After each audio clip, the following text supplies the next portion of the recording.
Education जो है वो हमारी कंट्री की कैसी है और बाहर कैसी है?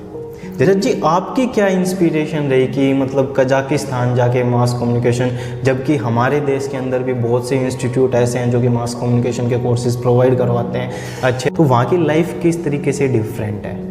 भाई पहली बात स्ट्रेस फ्री लाइफ है वहाँ, स्ट्रेस फ्री लाइफ है जी, स्ट्रेस नहीं है। दूसरी बात, आपको एक अलग इन्वायरमेंट मिलता है जी।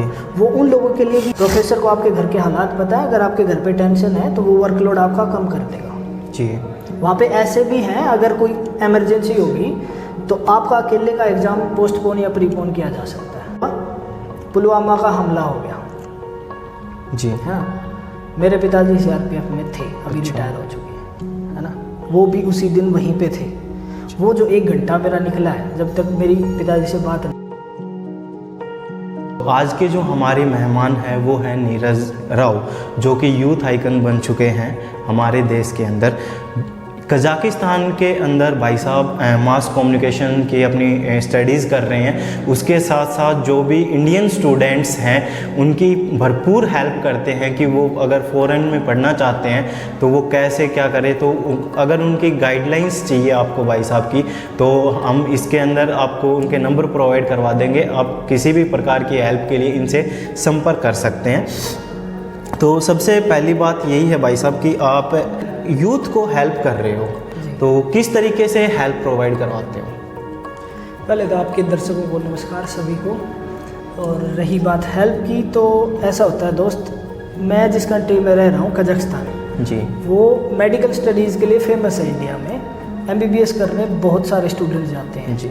इस साल भी मैं अलमाटी शहर में रहता हूँ, वहाँ पे करीब 6000 इंडियन स्टूडेंट थे।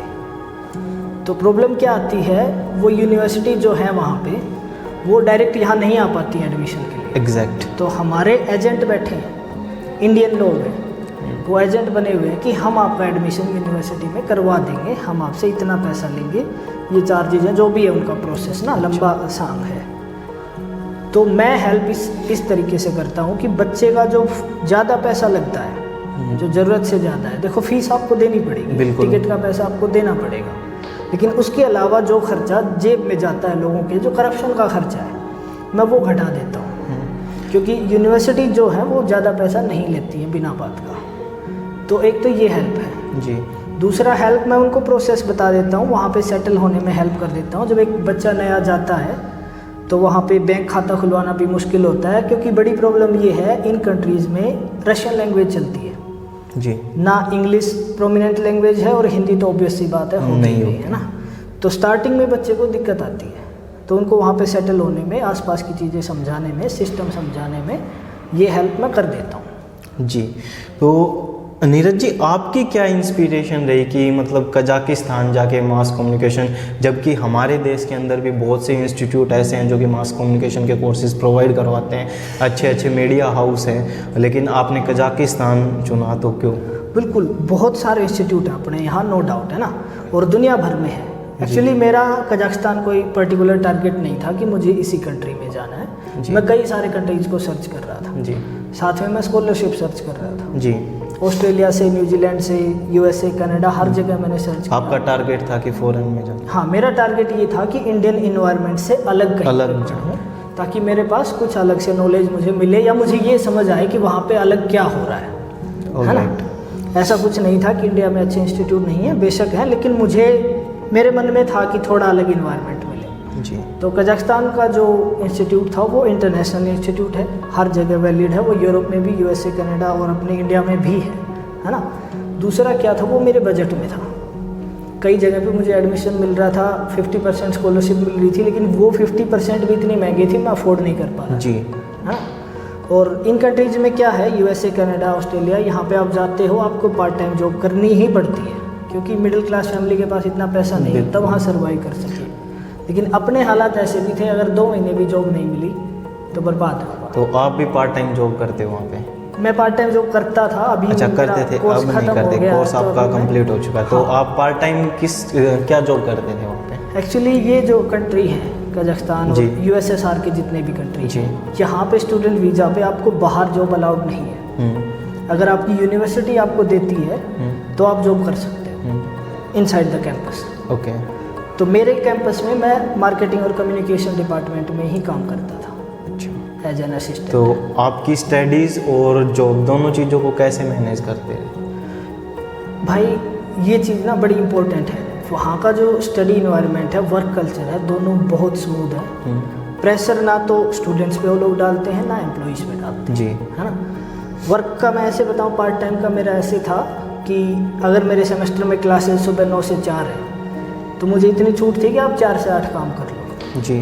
अगर कभी मेरी क्लासेस 10 से 4 है तो मेरे को इतनी छूट थी कि आप 2 घंटे 8 से 10 सुबह कर लो, 4 से 6 शाम को कर लो। ओके। है ना, बड़े फ्लेक्सिबल है। ओके। तो आपके जो इंडियन मीडिया है काफ़ी, जैसे कि लोग यहाँ पे कहते हैं कि कोई लोग कहते हैं गोदी मीडिया, लुटियंस मीडिया, कि मीडिया एक तरफ हो चुकी है। तो आपके जो इंडियन मीडिया, आप जैसे कि बाहर कोर्स कर रहे हो, आपने कोर्स कंप्लीट कर चुका है, आप प्रैक्टिस स्टार्ट करेंगे, तो आपके इंडियन मीडिया के ऊपर क्या व्यूज़ हैं आपके? दोस्त, ये जो नेशनल मीडिया की आप बात कर रहे हो जी, कोई भी चैनल उठा लो ना, आप किसी का नाम नहीं लेंगे, ये मीडिया से ज़्यादा PR चैनल बन चुके हैं। जी, है ना। मीडिया जब हम कोर्स स्टार्ट करते हैं तो पहला जो बेसिक एथिक हमें सिखाया जाता है वो ये है कि you have to report the incident, exactly. You can not add your opinion. जब हम ओपिनियन ऐड करते हैं तो वो रिपोर्ट नहीं रह जाता है, वो बायस भी हो जाता है और वो रिपोर्टिंग से अलग भी हो जाता है। जी। है ना। और आज हमारा कोई भी प्राइम टाइम शो उठा के देखो आप, सब ओपिनियन पे चल रहा है। रिपोर्टिंग का मतलब ये होता है कि यहाँ पे 2 लोगों ने ये काम किया, रिपोर्टर ने उसको वैसा ही दिखाया, वैसा ही रिपोर्ट किया। ये नहीं बोला कि मुझे लगता है ये करना चाहते थे। जहाँ पे रिपोर्टर ये कहता है मुझे ऐसा लगता है, जी, या किसी गेस्ट से पूछता है कि आपको कैसा लगता है, वहीं पे वो ओपिनियन हो जाता है, बायस हो जाता है। जी। आप कितने ही अच्छे रिपोर्टर हो, है ना, जब आप अपना ओपिनियन दोगे तो किसी ना किसी तरफ बायस रहेगा। हाँ, मीडिया का काम, आपका कहने का मतलब ये है कि मीडिया का काम होता है कि इंफॉर्मेशन देना लोगों को, इंफॉर्मेशन देना जैसी है। लेकिन जो इंडियन मीडिया है वो क्या करती है कि वो अपने व्यूज़ रखती है कि ये चीज़ हुई तो सही है या गलत है। हाँ, ये काम होता है PR का, पब्लिक रिलेशन डिपार्टमेंट। हर प्राइवेट कंपनी के पास होता है, हर पार्टी के पास होता है, हर वो आदमी जो सोशल इमेज अपनी बनाना चाहता है वो PR डिपार्टमेंट रखता है। जी। उनका काम क्या होता है, इमेज को सुधारना होता है। जी। आप अगर अपने नेशनल चैनल देखोगे तो वो इमेज सुधारने में लगे हैं कि मोदी जी ने ये किया तो इसका ये अच्छा परिणाम आएगा, मोदी जी इतने परेशान हो रहे, महामानव बताया जाता है। ये PR स्टंट है, मीडिया का काम नहीं है। जी। मीडिया का काम इतना ही होता है कि प्रधानमंत्री जी इस देश में गए, वहाँ पे ये समझौता हुआ और इसके ये रिजल्ट निकले, बात खत्म। जी। और जो फॉरेन मीडिया है उसको आप किस तरीके से देख रहे हैं? जैसे आप कजाकिस्तान या 1-2 कंट्रीज़ और भी विज़िट करी होंगी इस टाइम के अंतर्गत आपने, तो आप किस तरीके से फॉरेन मीडिया को देखते हो? क्योंकि आपने शायद प्रैक्टिस भी वहीं से कर रहे हो, तो जहाँ तक हमारा विचार है, तो आप वहाँ की मीडिया को कैसे देखते हो? क्या वो मीडिया बाइस्ड नहीं है, वहाँ की मीडिया अलग है, या फिर ये मीडिया अलग है? देखो दोस्त, मीडिया जो है थोड़ा थोड़ा बायसनेस हर जगह जी। है। अगर आप ये ढूंढोगे कि 100% सही कहाँ है, बहुत मुश्किल है ना। न्यूयॉर्क टाइम्स है, BBC है, CNN है, ये अपने आप को डिक्लेयर करते हैं और मोस्टली रिपोर्ट्स इनकी होती भी हैं। जी। लेकिन कभी कभार क्या होता है, इनके पास जो रिपोर्टर हैं पूरी दुनिया से, इनके पास ऐसे भी लोग हैं जो दिल्ली में बैठ के काम कर रहे हैं लेकिन रिपोर्ट न्यूयॉर्क टाइम्स में छप रही है। वो बंदा अगर बायस्ड है और न्यूयॉर्क टाइम्स का जो हेड ऑफिस में जो भी बैठे हैं वो ग्राउंड पे नहीं आए, तो थोड़ी बहुत रिपोर्ट बायस्ड वहाँ भी जा सकती है, गलती की गुंजाइश है। लेकिन बेटर क्या है कि वहाँ पे आपको काम करने की आज़ादी मिलती है। जी। है ना। ऐसा नहीं है कि रिपोर्ट आपको पहले दी जाएगी और वो आपको बोलनी है, आप अपना रिपोर्ट ढूंढ सकते हो। और यूरोप में जो चैनल है, BBC का भी ऐसा ही है ना, यूरोप का चैनल है, कि ये जो है पब्लिकली फंडेड है। जी। इनको गवर्नमेंट से पैसा नहीं आता है ना, और कोई इनकी वैसे फिक्स सैलरी नहीं होती है। इनका क्या होता है कि पब्लिक पैसा देती है और ये उस पैसे पे काम करते हैं। इंडिया में ऐसा सिर्फ एक ही पोर्टल है मेरी जानकारी में, वो है न्यूज़ लॉन्ड्री, जो सिर्फ पब्लिक सब्सक्रिप्शन पे चल रहे हैं, वो ऐड नहीं लेते हैं। अगर आप मुझे ऐड दे रहे हो महीने की 50,000 की, लाख रुपए की, जी, तो मैं चाहते ना चाहते आपके पक्ष में कोई ना कोई बात जी वो बोलनी पड़ेगी, वो आपका कंपल्सन हो जाएगा। हाँ, उस टाइम पे। हाँ, तो पूरी दुनिया में कोई भी, और आज के दिन यही हो रहा है।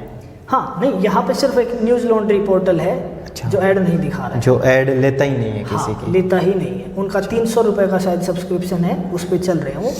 और दुनिया में बड़े बड़े चैनल भी हैं, तो जो इस मोड पे चल रहा है ना वो चैनल आपको ईमानदार मिलेगा। ओके, तो जो हमारे यूथ है इंडिया का आज के दिन, मान लो मास कम्युनिकेशन, पहली बात तो ये है कि पता नहीं वो सिर्फ आज के दिन, आपको भी पता होगा, आप इस परिवेश से निकले हो कि वो सिर्फ साइंस IAS इन चीज़ों को मतलब ध्यान करते हैं। जैसे हम थे तब कि फलां ने साइंस ले ली तो तू भी ले ले, तेरा भी हो जाएगा। ठीक है, ये बड़े मज़ेदार बात है। लेकिन मैं आपसे पूछना चाहता हूँ, जैसे आपने मास कम्युनिकेशन चुना, क्योंकि हमें उस टाइम पे बताने वाला कोई नहीं था कि भाई आप मास कम्युनिकेशन में भी करियर बना सकते हो।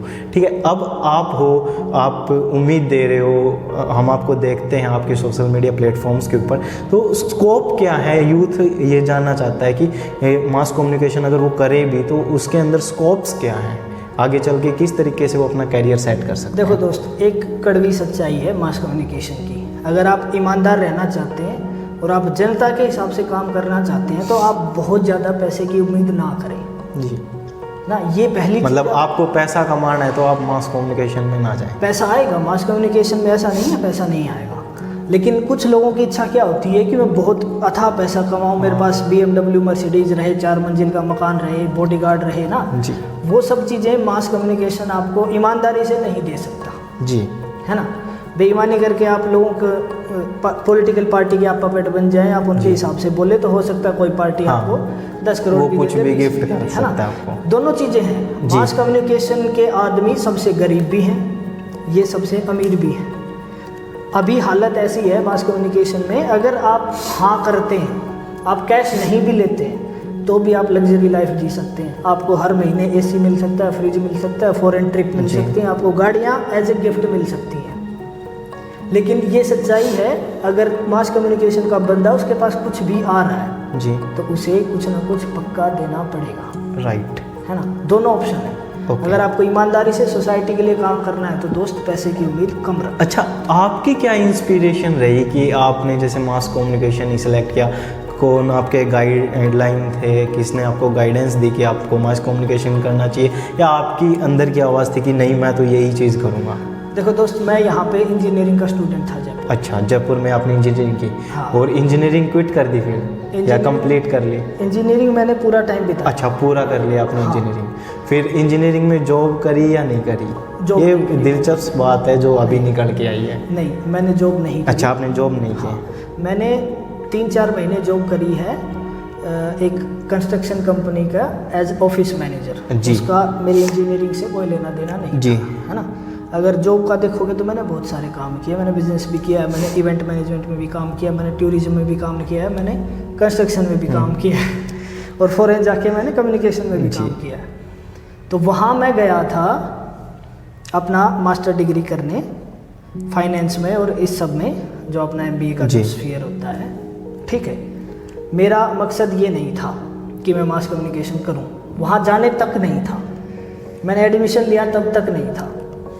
मेरा एडमिशन था इंटरनेशनल रिलेशन एंड फाइनेंस में। जी, ठीक है, फिर क्या हुआ, पुलवामा का हमला हो गया जी, है ना। मेरे पिताजी CRPF में थे, अभी रिटायर हो चुके हैं, है ना। वो भी उसी दिन वहीं पे थे। वो जो 1 घंटा मेरा निकला है, जब तक मेरी पिताजी से बात नहीं हो, क्योंकि उस टाइम पे नेटवर्क वगैरह जाम हो गए थे ना। मैं कभी किसी ऑफिसर को फ़ोन कर रहा हूँ, कभी उनके दोस्त को, कभी जूनियर को। वो ठीक थे, खैर उनको कुछ नहीं हुआ, लेकिन हमने 40 से ज़्यादा जवान वहाँ पे खोए। जी।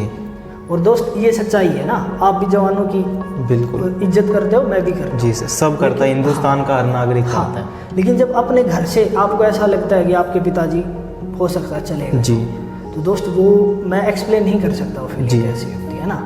तो उस टाइम पे क्या था, मैं बोलता पहले भी था, स्पीकिंग स्किल्स मेरी हमेशा से ठीक थी जी। स्कूल से जैसे निकला था मैं तब भी इन चीज़ों पे काम करने लग गया था ना, और सोशल इश्यूज़ की थोड़ी समझ थी। लेकिन उसके बाद मैंने ये डिसाइड कर लिया कि मेरे को इन इश्यूज़ पे बोलना है, गवर्नमेंट की ख़राब पॉलिसीज़ पे मेरे को बोलना है, जनता को अवेयर करना है जी। क्योंकि उन्होंने सर्जिकल स्ट्राइक करके उस मुद्दे को दबा सा दिया था, है ना। सर्जिकल स्ट्राइक अच्छी थी, मैं उसके खिलाफ नहीं हूँ, लेकिन पुलवामा का जो हमला हुआ वो 40 जवानों की बाद में जो हालात हुए उनके परिवार के, वो भी एक सच्चाई है, हम नकार नहीं सकते जी। ना?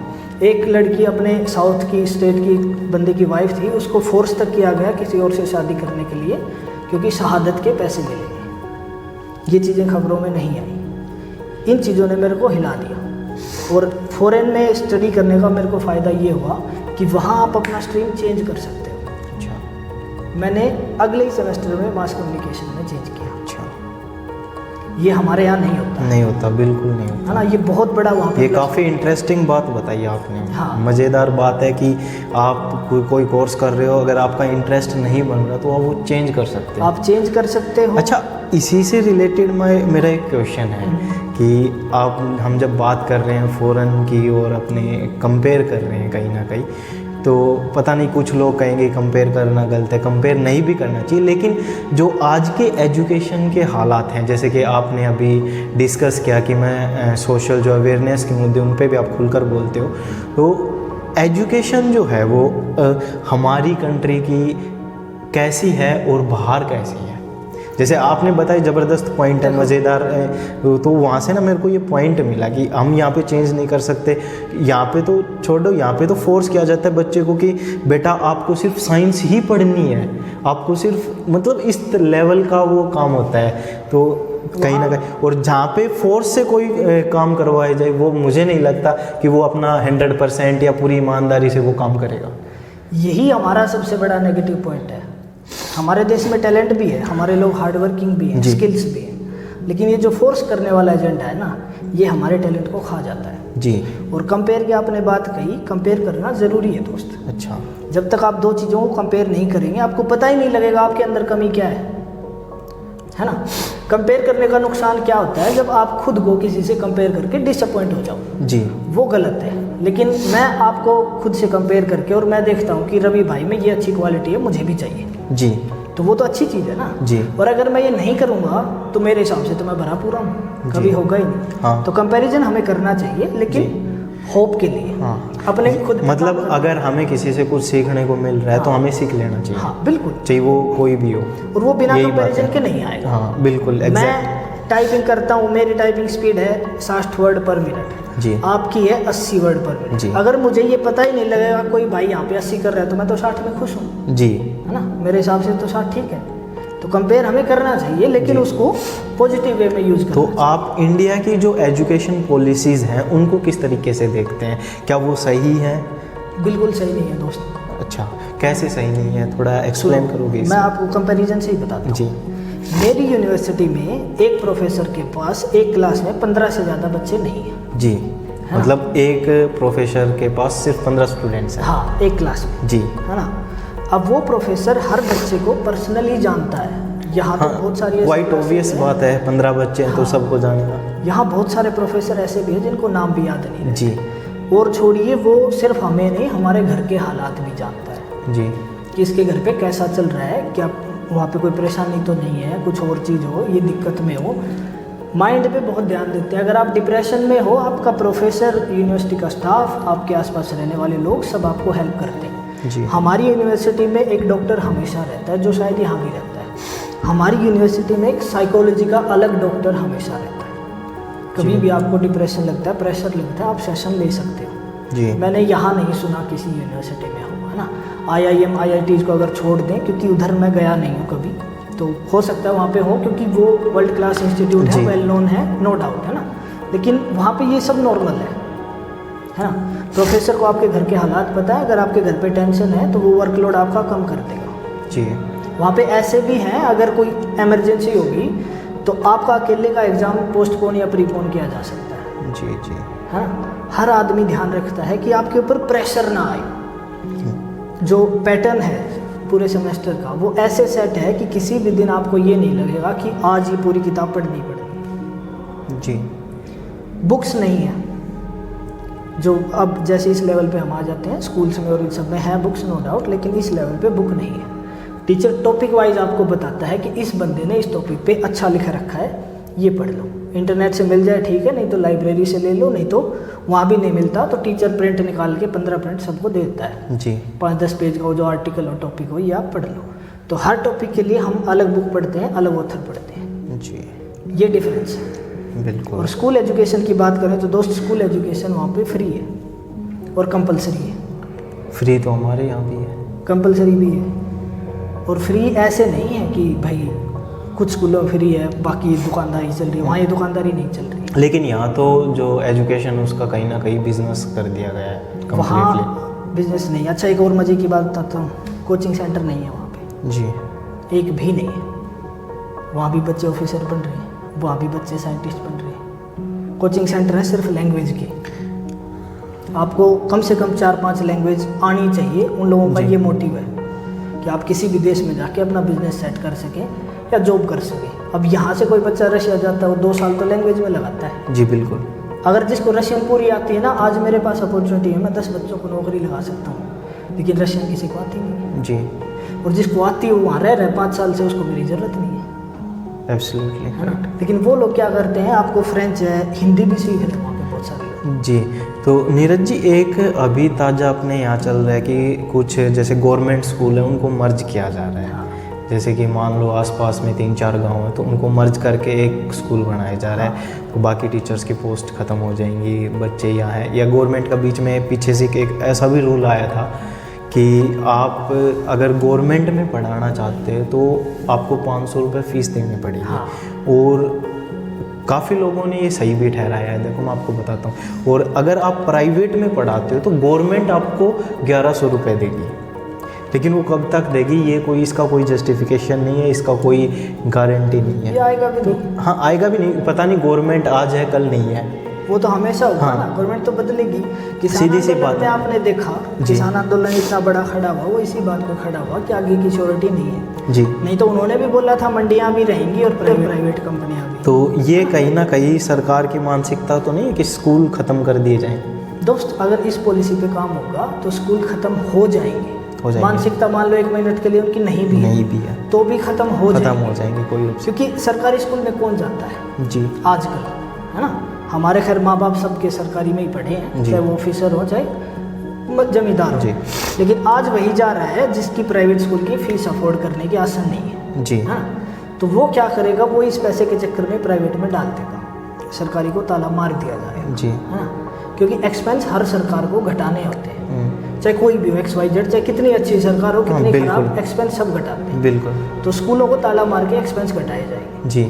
कल को प्राइवेट स्कूल एसोसिएशन ने मना कर दिया, भाई हम नहीं दे रहे। सरकारी स्कूल सरकार के पास है नहीं, सरकार को झुकना पड़ेगा। सरकार नहीं भी चाहती ना तो भी गरीब आदमी इसमें मारा जाएगा जी। वैसे तो सीधी सी बात है, ये चाह रहे हैं हाँ, पर नहीं भी चाहती तो भी गरीब आदमी मारा जाएगा। फिर इसका अगर जैसे कि आप एजुकेशन से जुड़े तो इसका सॉल्यूशन अगर हो तो किस तरीके से? देख दोस्त, मेरा दिमाग में जो सॉल्यूशन है ना वो इम्प्रैक्टिकल सा लगता है इस टाइम पे, लेकिन ऐसा नहीं है, हो नहीं सकता।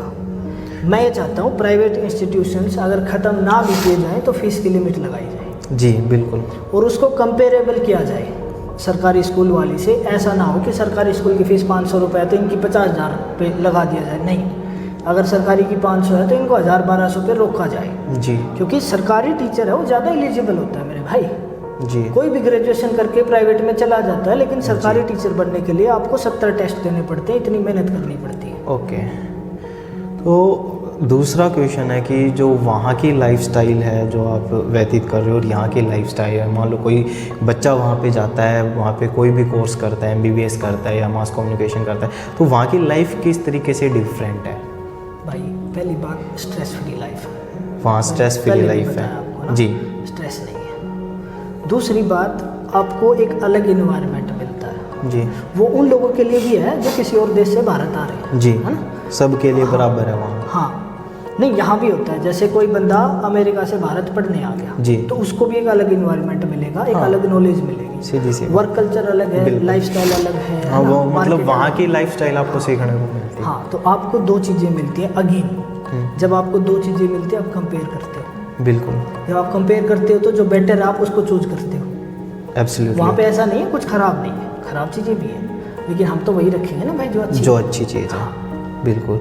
तो जैसे कि मान लो कोई स्टूडेंट है वो बाहर फ़ॉरेन में जाना चाहता है, जैसे कि आप हेल्प भी करते हो, हमने डिस्कस किया था, तो वहाँ पे जो कॉस्टिंग है वो क्या कुछ मतलब लमसम बैठ जाती है? मान लो कोई आइडिया हो जो जाना चाहते हैं। जो MBBS वाले स्टूडेंट जाते हैं इनकी 16-17 लाख से लेके 20-21 लाख रुपए तक ऊपर नीचे चलती है हर यूनिवर्सिटी की, वो फ्री से रहती है 5 साल की। अच्छा, वो एक बार में ही डिपॉजिट करवानी नहीं, पड़ती है या वो हर साल इन जाती फेजेस? हर साल की एक बार जी, जाएगी, है ना। उसके अलावा उनके खुद के खर्चे होते हैं। खुद का खर्चा आप ऐसा मान लो, दिल्ली में या मुंबई में आप रह रहे हो, इस हिसाब के वो शहर है, इतना खर्चा होता है जी, है ना। रेंट अभी थोड़े से ज़्यादा है, मुझे लगता है दिल्ली में भी ज़्यादा है ना। अगर वो हॉस्टल में रहना चाहे तो हॉस्टल का खर्चा लगभग $700 है ना। और तो 50-60 हज़ार के बीच में पूरे साल का है। जी। हॉस्टल के बाहर रहें तो एक्सपेंस बढ़ जाता है। तो ये है। अपने यहाँ पे जो प्राइवेट इंस्टीट्यूट में MBBS है वो बहुत महंगी है, करोड़ तक जी। जाती है। अच्छा, जैसे बाहर जाने के लिए लोग ये बोलते हैं कि आपको आइल्स का टेस्ट देना होता है, तो ये आइल्स का टेस्ट कब देना पड़ता है और कैसे, क्या प्रोसेस है इसका? देखो भाई, एक बात तो ये, जो मेडिकल स्टूडेंट हैं उनको आइल्स टेस्ट इन कंट्रीज में नहीं देना पड़ता। नहीं देना पड़ता? हाँ। अच्छा। जैसे ये कजाकिस्तान हो गया, किर्गिस्तान हो गया, आर्मेनिया हो गया, जी। यहाँ पे आइल्स का टेस्ट नहीं मांगते। जी आप कोई और प्रोफेशनल कोर्स करने जा रहे हो तो मांगते हैं, जी क्योंकि इन कंट्रीज में मेडिकल का क्या है, वो MBBS करके वापस इंडिया आता ही है जी। ना। तो आइल्स का प्रोसेस ये होता है, लगभग हर वीक टेस्ट होता है अब तो। वहाँ तो होता है, इंडिया में भी शायद होता होगा, क्योंकि आइल्स जी। एक ही संस्था ऑर्गेनाइज करती है दुनिया भर में, जी। IDP नाम है उसका, है ना। तो एक वीक में नहीं तो 2 वीक में आपको डेट पक्का मिल जाएगी। जी आइल्स का प्रोसेस क्या होता है, ये इंग्लिश लैंग्वेज टेस्ट है। जी ये बस ये चेक करने के लिए होता है कि आप वहाँ जाके सर्वाइव कर सकते हैं या नहीं, वहाँ के कोर्सेज पढ़ सकते हैं या नहीं, जी इंटरेक्शन कर पाएंगे, जॉब कर पाएंगे या नहीं, ये जी। चीज़ें हैं। तो इसमें रीडिंग, राइटिंग, लिसनिंग और स्पीकिंग चारों होते हैं। जी चारों में आपको अलग अलग बैंड मिलते हैं। जी ये जो स्कोर होता है, एक तरह से ये मान लो, जी। ये वाले उसको बैंड बोलते हैं। तो मिनिमम 1 होता है आपको, मैक्सिमम 9 होता है, जो एक्सीलेंट, इससे ऊपर कोई रिजल्ट नहीं। 100% मार्क अगर आपके आए तो 9 आपको बैंड मिलेगा। 9 बैंड? हाँ, लेकिन 5.5 से नीचे कहीं भी किसी भी देश में मुझे नहीं लगता कोई एक्सेप्ट करता है। जी और आपको डिसेंट चाहिए तो आपको 6.5-7 तो चाहिए, अगर आपको ठीक ठाक इंस्टीट्यूट चाहिए, जी। है ना। आइल्स 2 तरह के होते हैं, एक एकेडमिक और एक जनरल। अगर आप पढ़ने जा रहे हैं, प्रोफेशनल कोर्स करने जा रहे हैं, तो आपको एकेडमिक करना है। अगर आप जॉब के लिए या ऐसे किसी काम धंधे के लिए जा रहे हैं तो आपको जनरल करना है। जनरल एकेडमिक से थोड़ा आसान होता है जी, क्योंकि जनरल वाले को वहाँ जाके सिर्फ रहना है, एकेडमिक वाले को वहाँ जाके पढ़ाई करनी है, कोर्स जी। कंप्लीट करना है। तो ये मोटा मोटी प्रोसेस है जी। अच्छा, तो अब फिर से मास कम्युनिकेशन के ऊपर आ जाते हैं, जो हम डिस्कस कर रहे थे, आपने कोर्स कर रखा है। तो आपके 3 फेवरेट न्यूज़ एंकर्स कौन कौन हैं? भाई मेरा कोई न्यूज़ एंकर फेवरेट नहीं है। अच्छा, है ना? News channel? मास कम्युनिकेशन के बच्चों के साथ ये दिक्कत है, वो किसी को फेवरेट मान लेते अच्छा, हैं। ऐसा इस दुनिया में कोई आदमी नहीं है जो गलती नहीं करे। बिल्कुल, गलती सब हाँ। करते हैं। और अगर किसी को आप फेवरेट मान लेते हैं, या तो आप उसकी गलतियों को सही मानोगे या आपको दुख लगेगा। ओके। कम्युनिकेशन स्टूडेंट का कभी भी कोई भी फेवरेट नहीं होना चाहिए, अच्छा। है ना। फिर भी अगर आप पूछ रहे हैं, बच्चों को सीखने के लिए मैं बता रहा हूँ, न्यूज़ लॉन्ड्री के एंकर्स को आप फॉलो कर सकते हैं, है ना। उनके अलग अलग फॉर्मेट है, 3-4 तरह के शो हैं। और दी लल्लन टॉप का सौरभ द्विवेदी जी उस बंदे की लैंग्वेज पे बहुत अच्छी पकड़ है, उसको नॉलेज बहुत अच्छी है। लेकिन मेरे मन में शंका क्या है, दी लल्लन टॉप आज तक का ही न्यूज़ चैनल है। अच्छा, तो मेरा अगला क्वेश्चन था कि 3 फेवरेट न्यूज़ चैनल तो आपने बता दिया। न्यूज़ लॉन्ड्री आपका बेस्ट चैनल इंडिया में फिलहाल बहुत अच्छा अच्छा, काम कर रहे हैं। जी। आगे क्या होगा मुझे नहीं पता। ओके, तो आपसे मिलकर बहुत अच्छा लगा, वो काफ़ी कुछ जानकारियाँ हमने ली हैं। तो आपका आखिरी जो मैसेज है कि जो आप यूथ को देना चाहते हैं हमारे इस चैनल के माध्यम से, तो आज का जो यूथ को मैसेज है, कृपया करके वो आप। मेरा यूथ को मैसेज यही है कि दोस्त, आंख बंद करके किसी पे भरोसा मत करो, ना मुझ पे ना किसी और पे। जो भी इन्फॉर्मेशन आज आपके पास आ रही है वो बहुत ज़्यादा अनट्रस्टेड सोर्स से आ रही है। पहले मास कम्युनिकेशन में क्या था, फिक्स सोर्स थे, या तो लाइब्रेरी से इन्फॉर्मेशन आती थी, या न्यूज़ चैनल से आती थी, या पेपर से आती थी। और वहाँ पूरी रिसर्च के बाद आप यकीन मानिए एक स्टोरी छापने में लोगों को 2-2 साल लग जाते थे जी, तब जाके स्टोरी पब्लिश होती थी। अब क्या हो रहा है, सबके अपने चैनल हैं, सबका, किसी का यूट्यूब पे, किसी का फेसबुक पे, और कोई कुछ भी बोल दे रहा है। अनवेरीफाइड फैक्ट्स हैं, आप उन पे आंख बंद करके यकीन मत करिए, कोई भी झूठ बोल सकता है।